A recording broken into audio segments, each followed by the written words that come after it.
Grace and Peace Rooted Collective. Welcome back to Awakened and Rooted, where the veil is thin, the vibes are deep, and the stories will make you question everything. So if you are into the mystical, the metaphysical, or the downright unexplainable, you are in the right place. Today's video, however, is going to be a faceless one because your girl has a dental abscess, and I do not want you all to witness the state that my face is in. So, with that being said, let's get into it. Do y'all pay attention when the birds show up? Because if not, you definitely should. You ever notice how certain birds appear at certain times, or certain birds appear around you specifically? Because that's not no coincidence. Y'all know ain't no such thing. Birds have always been like messengers, and our ancestors always knew this. Carry energy, and their appearance has a specific meaning. Red birds, aka cardinals, they are symbols of protection, ancestor. It also represents love that transcends time. So just know when you see one, that means that you are not walking alone. Your ancestors are with you. Now, owls, they represent wisdom as well as warning. Owls appear when you need to see past those illusions and when that truth is ready to come out. Those and ravens represents that shadow work that you need to do. Can also symbolize endings that lead to rebirth. So not necessarily always death, what most people refer to as death. This is why they show up in big groups when changes are near. Now, hawks represent higher vision. If you keep seeing hawks, spirit is urging you to zoom out and look at the bigger picture instead of getting stuck on them details. Y'all know what doves represent.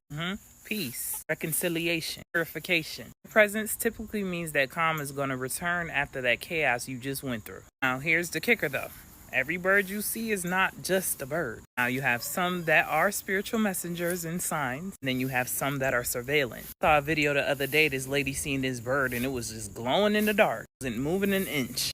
I said, that's that surveillance. Not everything flying in the sky has feathers. But my whole point in this video is to just pay attention when them birds show up. Because they always showing up when your energy is ready to shift. They're mirrors, they're messengers, and sometimes they monitors. Use your discernment so you know which is which. Always catch the message, especially when that same bird keeps circling or landing near you. Just pause and ask yourself, what message should I be receiving right now? Ask for clarity and you shall receive it. Let me know y'all thoughts in the comments. Peace, love, and light, and gratitude for watching. So you got something going on in your life and you don't like it, starve it. Don't feed it. Don't even pay attention to it. Don't respond. Don't do none of that. Because your true power lies when you, where intention goes, energy flows. Starve it. Because I hear a lot of people talking about, yeah, you treat me wrong, you treat me bad, I'm gonna reciprocate your energy. And that's like the worst thing you can do to yourself is allow somebody to trick you out of the good person you is. To me, it make no sense. I mean, if somebody do something to you and you don't like it, then why would you want to become that? Why would you want to become the person you don't like? Why would you want to become something you don't like? Just go for relationships, just go for friendships. Man, just remove yourself. If you don't like what they doing to you, if you don't like something that's going, remove yourself from the problem. Starve the problem. Don't even give it no attention. They gon' get theirs. Because the energy they create has to return back to its source. One day. Hit that follow button. You must understand that your words have power and that your words hold a vibration. When you speak, your body, your cells listen to you and can hear you. And when you speak out, the universe listens and hears you as well. And your cells and the universe are going to reciprocate the vibration that leaves your mouth. So if you feel like you are in the current state of lack, where you don't have certain things, like maybe you don't have money, or maybe you haven't found your dream job, or anything that you have been wanting to manifest has not come to life yet, it's probably because of the way that you're speaking and the vibrations that are leaving your mouth. So be mindful and be very considerate of how you're speaking to yourself and about yourself and the things that you want for your life. If you broke, stop saying I'm broke. Start saying things like my money is on its way to me. And don't question me. Thank you. This is why spiritual people are more creative and have better ideas. Stay with me. First, we have to understand that ideas are not yours. This means that your idea, your thought, came from the universe. So what does that mean?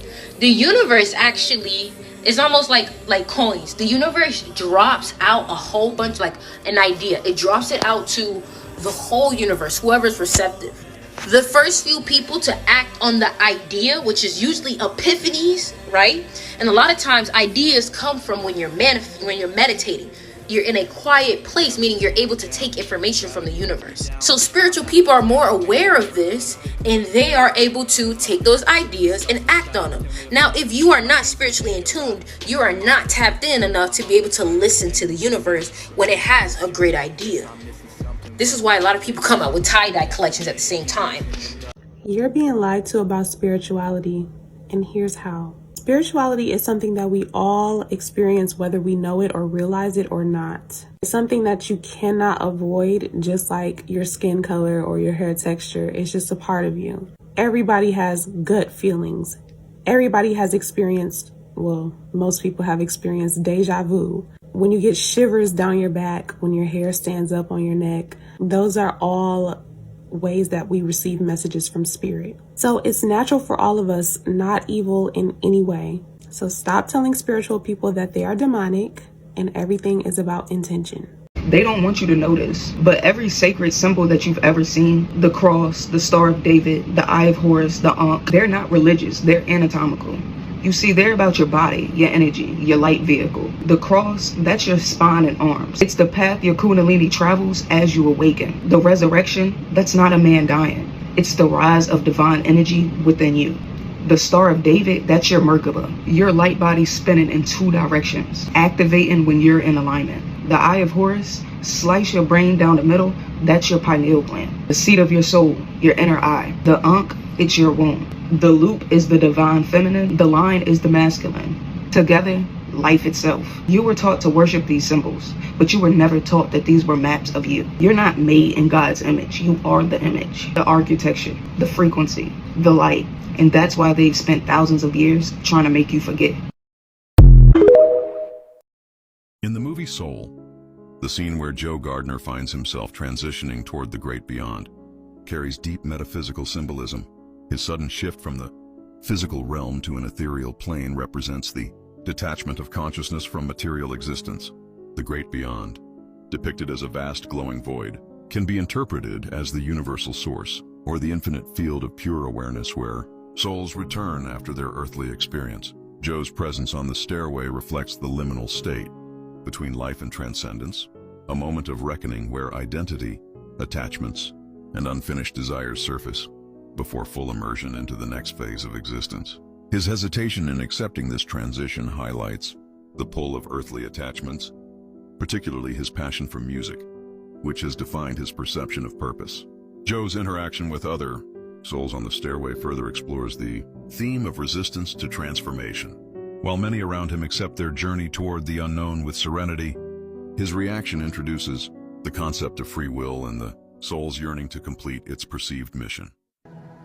What's your name, honey? I'm Joe Gardner. Look, I'm not supposed to be here. Must have been sudden for you. You see, Joe, I'm 106 years old. Been waiting a long time for this. For what? The great beyond. This conversation mirrors the existential dilemma of whether one's life has been fulfilled or if there is more to be experienced before moving forward. His refusal to embrace the great beyond suggests an awareness that his story is not yet finished, reinforcing the idea that purpose and consciousness extend beyond mere survival. Metaphysically, this moment embodies the friction between destiny and the soul's desire to shape its own path, revealing that transition is not solely about surrender, but also about understanding one's role in the greater cosmic design. It can't happen. I'm not dying today. Not when my life just started.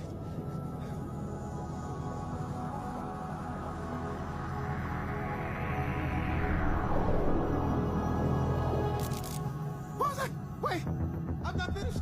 I gotta get back. I don't want to die. I'm not done. Run! Why aren't you running? I don't know. What's wrong with you people? I don't know. 뭐야, 내 바지 어디 갔어? I'm not done.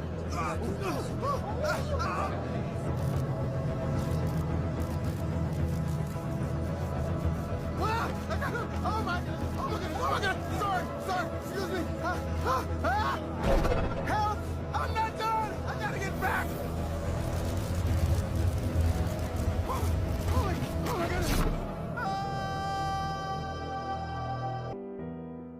have often observed that individuals approaching death experience dreams and visions that cannot be explained in conventional psychological terms.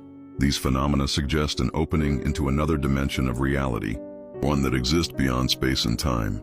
The images they see, figures of light, guides, or long-departed loved ones, are not mere hallucinations, but part of a deeper reality that our normal waking consciousness cannot grasp. Just as the unconscious speaks to us in dreams, so too does it seem to prepare us for what lies beyond this life. Whether we call it the other world or the collective unconscious, there is something within us that extends far beyond the limits of personal existence. C.C. Jung, Death is Transformation and the Soul's Journey. Throughout history, death has been more than a finality. It has served as a threshold, a gateway into the unseen dimensions of existence. Ancient initiatory traditions understood that to truly awaken, one must first undergo a form of symbolic death, the dissolution of the old self, the stripping away of earthly illusions, and the descent into the unknown. This journey mirrors the cosmic order, where all things move in cycles of transformation, shedding one form to emerge anew. Just as the seasons shift and the serpent sheds its skin, so too does the essence within move through stages of existence, transcending the linear concept of life and death. Those who undergo profound inner metamorphosis often speak of standing at the precipice of nothingness, only to find that beyond this abyss lies not annihilation, but expansion. The soul's trajectory is not one of finality, but of continuity, an unfolding into realms beyond the limits of physical perception.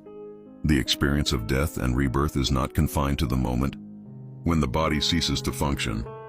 It is a recurring event within the journey of consciousness. The mystics, the visionaries, and those who have glimpsed beyond the veil speak of moments where the personal self dissolves, where identity fades, and what remains is something vast, eternal, and interconnected. This is not an abstract concept, but an intimate process, embedded in the nature of reality itself. The physical body, subject to decay, exists within time, but the essence within moves beyond temporal constraints. Across cultures, accounts of near-death experiences, profound visions, and deep spiritual awakenings reveal a universal truth. What is perceived as an ending is, in fact, a transition, an emergence into a state beyond human comprehension. The unseen realms do not lie separate from this world, but interpenetrated, existing beneath the surface of ordinary awareness. Those who have touched these mysteries know that to die before one's physical death is to awaken, to see, without fear, the vastness of what lies beyond. Carl Jung stated, "Life is a short pause between two great mysteries. Death is not a void but a passage, a return to the infinite from which consciousness emerges." The visions and experiences of those nearing the threshold reveal a reality beyond the physical, one that has always existed beneath the surface of perception. Just as the unconscious mind bridges the seen and unseen, death serves as the ultimate threshold, where the soul sheds its temporal identity and steps into a larger continuum of existence. Rather than an end, it is a reawakening, a return to the vast, eternal mystery that lies beyond the veil of time. Is death truly a separation, or is it merely a shift in perception, one where presence continues beyond the limits of sight? Communication with departed loved ones is not a matter of mere longing, but of attunement to the deeper currents of reality. The unseen realms operate on frequencies beyond ordinary perception, yet they remain interwoven with the fabric of existence. The key to reaching across this threshold lies in refining one's awareness, aligning thought and intention with the higher planes where the soul continues its journey. Moorish science, alchemy, and other ancient disciplines serve as tools to dissolve the illusion of separation, revealing the subtle forces that connect all things. The alchemical process, often mistaken for the mere transformation of base metals, is in truth the refinement of consciousness, an elevation of the self to perceive and interact with the unseen. By harmonizing thought, vibration, and will, one can create a bridge between dimensions, allowing communication with those who have transitioned beyond the limits of the physical world. Understanding these sciences requires more than intellectual study. It demands inner transmutation. Moorish wisdom teaches that the soul is eternal, and through mastering the self, body, mind, and spirit, one regains access to the knowledge that was once intuitive to the ancients. Symbols, sacred geometry, and the vibratory power of words and sound all serve as keys to unlocking the doorways between realms. Ritual meditation and dream work become pathways through which messages from the departed can be received, not as distant echoes, but as living impressions that transcend time. By aligning with the natural and cosmic laws encoded in these traditions, one steps beyond the illusion of mortality and into the awareness that life, death, and rebirth are part of an eternal cycle, where love, wisdom, and presence persist beyond the veil.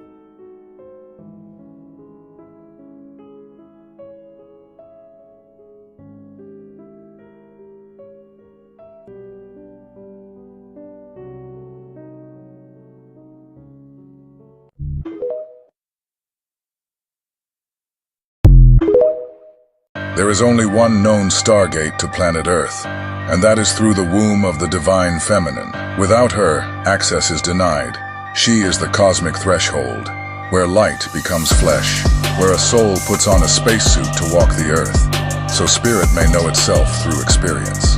And yet, look how she's treated, polluted, controlled, forgotten, as if the gateway to life means nothing. But when you corrupt the stargate, you don't just scar a woman, you scar what comes through her. The ancients saw her rhythm. 9 months to complete the journey. 9 became sacred, so they hid the truth. Because if you protect the gateway, you protect the future. The divine feminine isn't just sacred, she is required. No womb, no world, no portal, no people. Without her, access is forever denied. Now think deeply about that. Follow if you're ready to remember. People have no idea how spiritual this is. We've been saying this since childhood, and this has such a deep spiritual meaning, and Source has been hoping that we would remember this. Okay, what is jinx? Remember when we want to say something that we've been working on, but we'll say things like, I've been working on this, but I don't want to talk about it too early. I don't want to jinx it. What does that mean? That means I don't want some entity to hear about it and then all of a sudden something bad happens. So we'll knock on wood because let's say you do something at the same time as someone else and they yell jinx. Someone's not necessarily wishing harm on you, but they're just doing a little trickster energy of, let's just do a little prank that you get bad luck. Just a little bit, nothing major, just a little bit of bad luck. Even though it's a little child's game, it is actually bad luck. But you knock on wood because trees are known to have spirits. They're known for protection. And you knock on wood to awaken the spirits of protection in them. And I hope you heard that honk for confirmation. That was crazy. But you're known to knock on the trees for the spirits to awaken to protect you. That's actually, I believe, a Celtic and a Germanic. I think that's the origins for that, actually. But that is where that meaning comes from. You're actually trying to awaken the spirits from the trees. So you try to find wood for protection. There are so many practices that we do every single day of when you accidentally knock salt over and you throw salt over your shoulder. That's protection from bad luck. That's the same thing as jinx. You're doing it. You used to do it as kids. It's just little kids games like step on a crack, break your mama's back kind of thing. That's what we still do for knock on wood. It's just little kids games, but it actually has a deeper meaning. It's crazy. 3 things you probably never knew about spirituality. Number 1, there's no rules. You don't have to think, look, and act like everybody else. You don't have to be vegan. There's literally no rules. It's just a study of yourself. Number 2, if you know better and you still do it, the karma will be 1,000 times worse. If you woke up in this lifetime, that means you came to Earth to get some shit done. If you learned a lesson about a situation and you keep going back and doing the shits, things just not gonna look pretty for you. You didn't come here to play. You came here to get shit done. And number 3, you can still enjoy yourself as if you was a human. Yes, you can go to parties. Yes, you can turn up. Yes, you can eat junk food. It's all in moderation though. Always remember these 3 things when it comes to your personal development. Number 1, moderation is key. Number 2, consistently grow. Number 3, turn yesterday's problems into today's lessons. This is how these negative entities call good people to crash out. See, the negative entity thrives off worry. It thrives off fear. It thrives off chaos. It thrives off of overthinking. It thrives off of anxiety. And what ends up happening is this system that we're in, a lot of people go through these things and they get entities attached to them. So when they have this entity attached to them and they see someone that is not in that same frequency, they'll try to lower that person's frequency. See, this comes in the form of comment section. This comes in the form of public arguments. This comes in the form of people just trying to trigger you. Because what the thing is they're trying to trigger you so you can get to their level. And when you get to their level, then that entity can attach to you. Then you crash out. Then you have to deal with the demise afterwards. And the entity thrives even more because now you're depressed. Now you're worried. Now you're probably locked up. Now you done lost everything. See, that's what the entity wants to happen.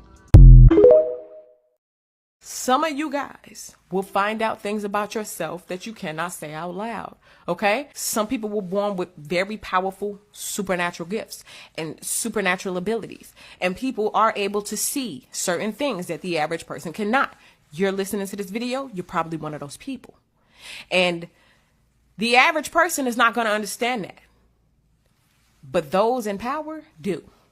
And they already have things set up to accommodate those people, or, you know, whatever they're going to do is what they're going to do.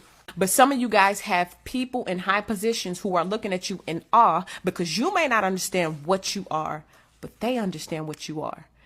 Some people can see things in you and know things about you and have a better understanding about some of your abilities and the things you do better than you. But now you're walking into a time where you're about to find out. The chakra system and the 7 deadly sins are all connected. 7 chakras, 7 deadly sins. Each sin is assigned to a specific chakra that shows you how to unlock it. The root chakra deals with wrath. And if you're wrathful, that means you're in survival mode, which is the lowest chakra you could be in. The sacral chakra, it deals with lust, which is a chakra that most people are trapped in, is the bottom 2. Then there's the solar plexus, which deals with gluttony. That's your gut, which a lot of people also have a problem with. A lot of people just eat whatever and don't care what goes into their gut. A lot of people also don't fast, which is very important for your sacral chakra. Then there's the heart chakra. It deals with envy. A lot of people have this chakra locked, especially nowadays. Then there's the throat chakra, which deals with greed. And greed is selfishness, which probably means your throat chakra is locked because you don't speak up for others. You just speak up for yourself. You're all for self. You don't really try to help others out using your voice. Then there's the third eye, the ajna chakra. It deals with sloth, laziness. And the third eye is all about opening your mind up to seeing the world for what it truly is and then taking action about it. Then there's the crown chakra. It deals with pride. That's the chakra that allows you to fully connect to the universe, but a lot of people are very prideful individuals. Pride disconnects you from oneness, which is everything. So if you conquer the 7 deadly sins, you by default unlock the 7 chakras. These are 4 abilities you can unlock just by meditating. For number 1, you'll get a stronger intuition, and your ability to read energy will increase. Just by talking to somebody, you'll be able to feel their energy and tell if they're a good or a bad person. Life will also become a lot easier because your intuition will lead you down the right path. For number 2, you'll start to receive divine information. This is because when you meditate, you're connecting with God and your higher self. So whenever you get stuck, meditation is perfect to gain clarity and information. Meditating can also heal your sicknesses much faster. This allows you to focus your energy within your body on where the sickness is coming from. This is called energy healing. For number 4, you'll start to see visions of your future. And most of us already experience this during our dreams or deja vu. But if you use your imagination while you meditate, it'll give you direct access to this power. And speaking from experience, you can actually see the life you want to live and exactly how to get there. And that's how meditation can be very powerful. This is the best step-by-step meditation guide that'll teach you everything. And it's also easy for beginners to understand. So go to the link in my bio and get yours. I meditate every day, and you just allow these thoughts to come forward, and you get a chance to observe the self and things that may be lying beneath the surface that you'll never pay attention to. That's what meditation is for me. Enjoy your meditation abilities, and y'all stay conscious. So you want to unlock your spiritual gifts? Great. First, you need to keep in mind and realize that you cannot care about what anyone has to think. People are going to try to call you insane. People who are dead set on not wanting to believe, they're going to try to make you out to seem crazy, but you cannot worry about that. Also, ignore my eyes clearly having some type of allergic reaction. Okay, so step 1 is you need to meditate. Be comfortable with being outside, being in nature, meditating. Meditate for at least 15, 30, 45 minutes. Starting out, it's going to be helpful for you. The wind is blowing, confirmation. You need to get in touch with your thoughts and your highest self. Two, you are going to need to do the shadow work. You are going to need to heal the parts of you that you have been avoiding, the parts of you that you have been neglecting, the things that you need to get over, them traumas. You need to be at your highest self in order to unlock your highest potential regarding this. Three, stay grounded and trust yourself. Make sure that you are trusting the messages that are coming to you and not doubting your intuition. It is very important for you at this time that you do not doubt your intuition. Trust the messages that are coming to you after you've done all of those things and you're healing, you've done the work. Those messages are messages that you need to hear, and that's the truth. Do not ever waver. Do not doubt yourself for anybody. Understand that it's a process, so do not expect everything to just happen overnight. Be gentle with yourself. Be understanding. It's a process. It's a muscle. Just like any muscle, you have to work on that muscle to strengthen it. It is a skill. It is a gift. And then also, I wrote an ebook that goes over tips, tools, identifying your spiritual gifts, how to unlock them, just helpful information for this journey, because let's be honest, it's not for the weak, and it is something where you're really going to have to get in touch with self. So having some type of guidance is always helpful. So that's why I made the guide to begin with. You can also click the link in my bio for that as well. Just realize you're not the only person that's going through it or who's had to go through it. Everything takes time. Everything is a learning aspect, and just know that you're on the right path and you're doing the right thing, and this will be very beneficial to you. There are more benefits than anything. I believe in you. I believe in your progress. I know that you're going to make it happen, and I know that you're going to get in touch in your higher self. So keep going. You got to know how powerful you really is. You need to understand what you are. God, goddess. You need to understand what you are. These people tried to send some negative energy your way, right? These people tried to send dark and negative energies your way to attack you. These dark energies trembled in the presence of your energy, and now they have sided with you. These negative energies and these dark energies that these people tried to send to you, they have now sided with you, and now they are attacking the people that sent them to you. All the stuff that these people wanted to happen to you is now happening to them. It's in reverse now. All the magic is in reverse. So this dark energy that they wanted to send to you, right? They wanted this to end your life. They wanted you to take yourself out. They wanted you to kill yourself, right? They wanted you to give up, basically. So now all of those manipulation tactics and all of the magic that they were sending towards you is in the reverse. So it's going back to them. This is why you see them going crazy. This is why all of your attackers is literally going fucking nuts right now. Like, they don't know what to do. They like, damn, this was supposed to take him out, and it didn't. She was supposed to give up after this, and you didn't. You see what I'm saying? You went even harder. So now the energy that they sent towards you has amplified, but now it's going back to them. You see what I'm saying? Like, you got to know how powerful you are. You really got to know how powerful you are, for real. For you to turn a demon high vibrational, that's power. These people sent demons your way. These demons was trying to attack you, and they trembled in the presence of your energy. They came up to you and like, what the f?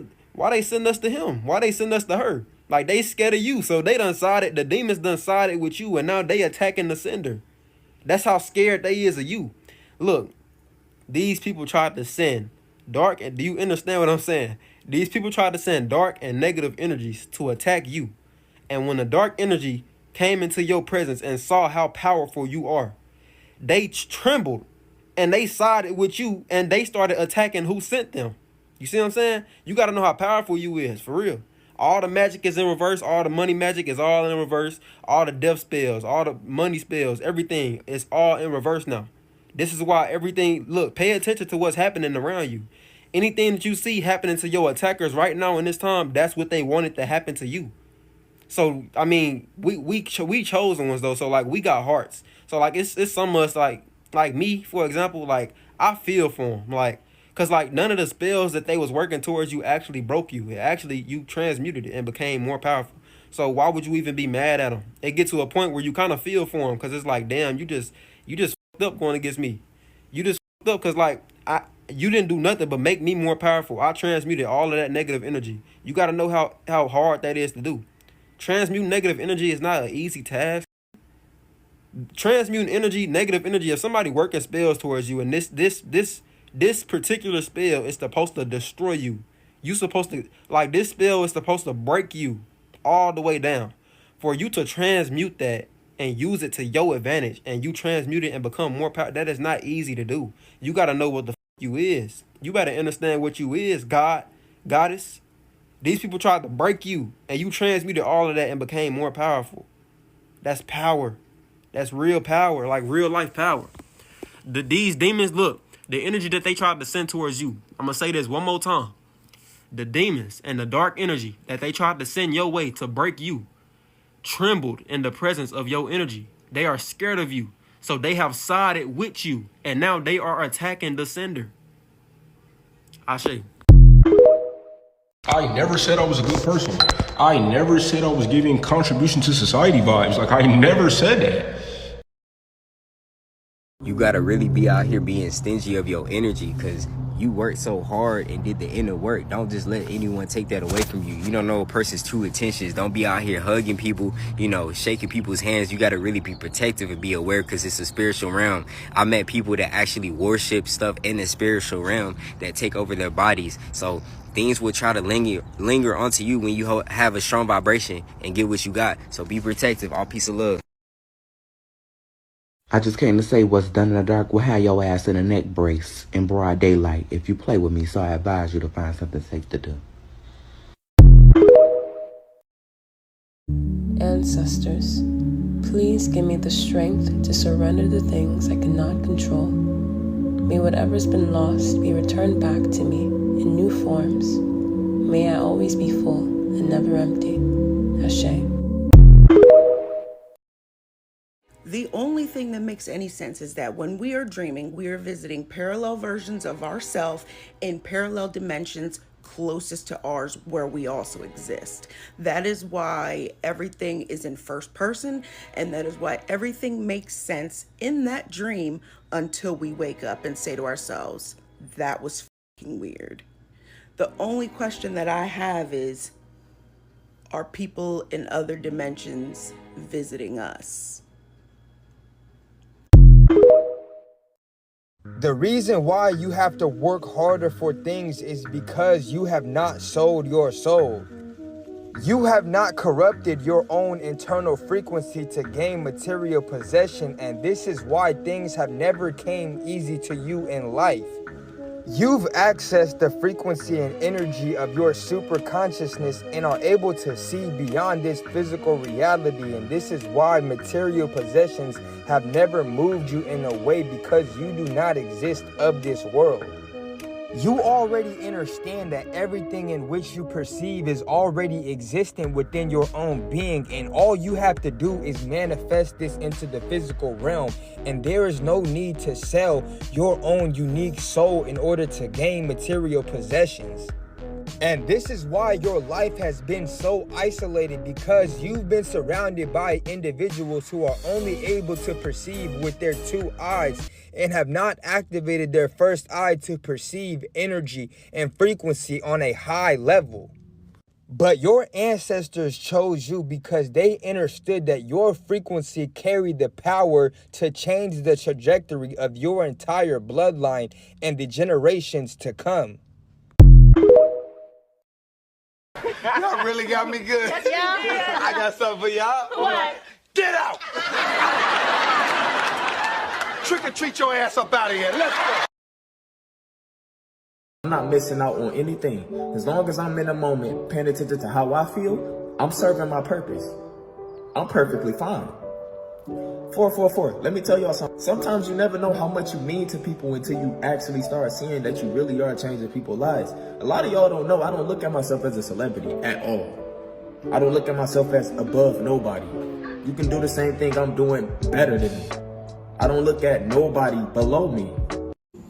Your attackers don't even realize that the amount of karma that's about to hit their ass for bothering you is like astronomical, because you got to think about it. If you're here on a purpose to awaken the souls, to vibrate this universe, to vibrate this dimension a little bit higher into frequency, then you have a big purpose or whatnot. And along with that, your purpose is actually helping other people, navigate other people towards their purpose. So if is literally trying to stop your purpose, that's the purpose of actually awakening other, then they're literally stopping, you know, the progression of, you know, the planet, the universe, whatever. And that won't come without consequences. I mean, they already know this. That's why they're doing so much to kind of like prolong those consequences by, you know, keeping, you know, chosen ones in certain areas, in certain environments, you know, because this is the only protection they got. So I previously posted a video saying that you should get to know yourself to understand your purpose in life. And I had Christians coming at me saying, knowing yourself is demonic. Only God should know who you are and know your purpose. Are you guys okay? I am very careful of who I decide to tap into spiritually because you'd be surprised on who's protected. I remember one time I was getting my nails done, and as I'm getting my nails done, I brought up my job. You know what I do? I do this. I'm a medium, I'm a healer, I do readings, whatever. And usually this brings up interesting conversation, whether it's on one end of the spectrum or the other. Interesting conversations tend to happen when I bring up what I do. And, you know, the usual initial reaction is people are like, oh my God, does my energy feel good? Is it scary? Is it good? Is it bad? What are you feeling? What are the vibes? Like, they bombard you with all of those questions, but it's just because they're excited. But she did exactly that. Like, what are the vibes? Like, I would love to get like a little mini read from you. Like, I would even pay you. Like, I know I'm doing your nails, right? So I was like, you know what? I really like the conversation here. I really like the vibe. I feel like she's a vibe. So I don't mind tapping in. So I tapped in a little bit. I was like, you know, there's this, there's that, and whatever. And she was like, yes, girl, yes. That was accurate. I love that. Whatever. Now here's the tea. As soon as I left, I get a text from her and she's like, you would not believe who just called me. And I'm like, who called you? And she was like, my dad. My father literally just called me and said the medium that you just spoke to, listen to her. Whatever it is that she had to say, just know that she's the real deal. But listen to what she has to say because she has to help you navigate a certain situation. So the medium you just spoke to is a real deal. The spirits just told me. I happened to be sitting down and they told me that you were talking to someone as we speak. And my jaw was on the floor because at the time she left out that her dad is very deeply connected spiritually. And I guess she left it out as like a protection thing. I think I would have done that too. Like, I'm not going to tell you how connected I am if you're not the real deal, right? Because that shit is about to get clocked. So she came back obviously pleasantly surprised. Like, yo, the fact that I didn't even tell him that I was speaking to you because I was literally doing your nails when we spoke, it's just confirmation for me that you are who you say that you are. So we definitely need to book a reading. And we ended up having another reading and we've been locked in ever since. But I say this to say, stop playing with people. Stop playing in their face. Because there are people that are so deeply connected but is not so upfront about it that you're going to try to sit here and give messages and you're literally talking to a trickster. So just be mindful, especially to the beginners, because I know it's like, oh my God, but it's just so many messages and they're just bothering me and I just feel like I have to. Don't. Because you would be surprised on, again, who's at home, who they're connected to, and what you're actually connecting with. You're a spiritually gifted person. You just hadn't taken advantage of what you already have with you every day. So when you see other people do amazing things, or they're able to use psychic abilities, or they might have certain powers, that is all the potential that you have. It's just, it takes work, it takes time, it takes effort, it takes sacrifice, right? Which is time and effort, essentially. And sometimes the sacrifice is relationships, because you have to take time to do meditation, take time to do breath work, and you know that can take away from other aspects, or a person might wonder about you and what you're doing and all of those type of things, right? So it's one of those things where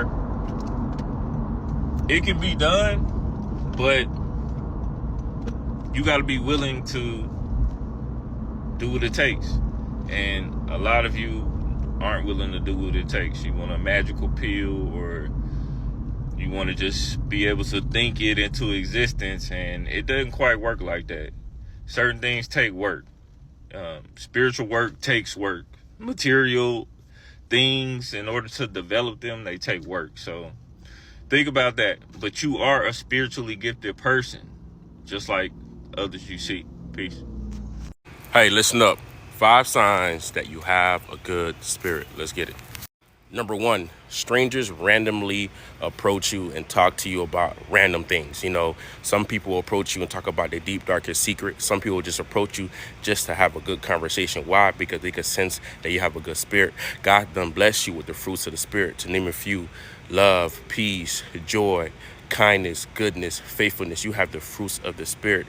God bless you with that. So therefore, don't take offense to when random people talk to you and people want to spark a conversation. It's because you have a good spirit and you're likely anointed. So that's number 1. Strangers will randomly come and talk to you about anything and everything. That's number 1. Number 2, animals and children will gravitate towards you. And the reason being is because you have a good spirit, and animals could pick up on that. Children could pick up on that. And the reason why children especially could pick up on that is because they're pure, they're innocent. They haven't been broken into the world yet. So they know what's good, you know, because they are good, they're innocent. And one thing about you, when you have a good spirit, you have an innocence to you.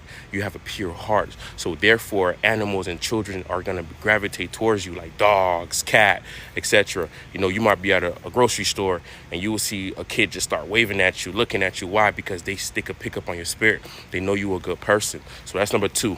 Animals and children will gravitate towards you. Number 3, people are willing to do free things for you, no cost. And the reason why it's like that is because you have a good spirit. You have favor on your life. So therefore, you know, to give you an example, if you go to a grocery store and somebody's checking out and you're behind them, they'll be like, you know what, let me pay that for you. That's favor. They're willing to help you for free with no cost. You know what I mean? Like, if you ask your friend for a ride, you know, to go to work, they will drop you to work for the whole week and don't ask for no gas money. Why? Because you have a good spirit. You favored. So therefore, people are willing to help you with no cost. You know what I mean? Because you are likely anointed. You have the fruits of the spirit. Like, they love to be around you. They willing to help you with no cost. Like, literally, your spirit is your currency. Like, when you have a good spirit, it's a blessing. So that's number 3. People are willing to help you with no cost. Number 4, people cannot stay mad at you for too long. And the reason being, because at the end of the day, you're human. I mean, you flawed. You know, you make mistakes. Things happen. You're not perfect. Nobody is but Jesus Christ. So at the end of the day, people can't stay mad at you for too long because they know you're a good person. They know you have a good spirit. You know what I mean? So therefore, when somebody's mad at you, they will see you and they mad at you and they will smile, even though they're mad, because you have a good spirit. You see, when you have a good spirit, people can't stay mad at you for long because they know your intention is good. You know, you're willing to apologize. You're willing to self-reflect and be like, my bad. You know what I mean? So therefore, people can't stay mad at you for too long because you have a good spirit. That's number 4. People cannot stay mad at you for too long. Number 5, you are just blessed and highly favored. You just blessed. You are just blessed. And may God bless you. Here are a few misconceptions about spiritual people. People think we meditate like every day, 24/7, when we got shit to do our damn selves. All right, we got a life too. We're just full of positivity all the time. Hell no, we be having our ups and downs too. We just deal with it differently. I thought spiritual people don't fight. Run up on me on the wrong day, I'll knock your mother. Don't get me started. Don't you guys just smoke cannabis, meditate with crystals, and burn sage? Actually, that last one could be true. Oh, you guys are all in psychedelics, man. Psychedelics call to you. We just don't do it just because. And number 1, test your stuff, and I'm not promoting psychedelics in the first place. Oh, you guys are into that devilish stuff like tarot. What does tarot got to do with the devil? We're all out here learning our way through life. Nobody has the answers for everything. You just got to do what works for you. Enjoy your life. Keep it simple. We have come to the end of this video. If anything in the video resonated with you, please leave a comment down in the comment section. I would love to hear what you thought about it. And please share this video with someone who is also on a spiritual journey and may need to see the messages that are in today's video. Please subscribe and hit that notification bell so you know when I have a new video coming out. And until next time, stay awakened and stay rooted. Peace.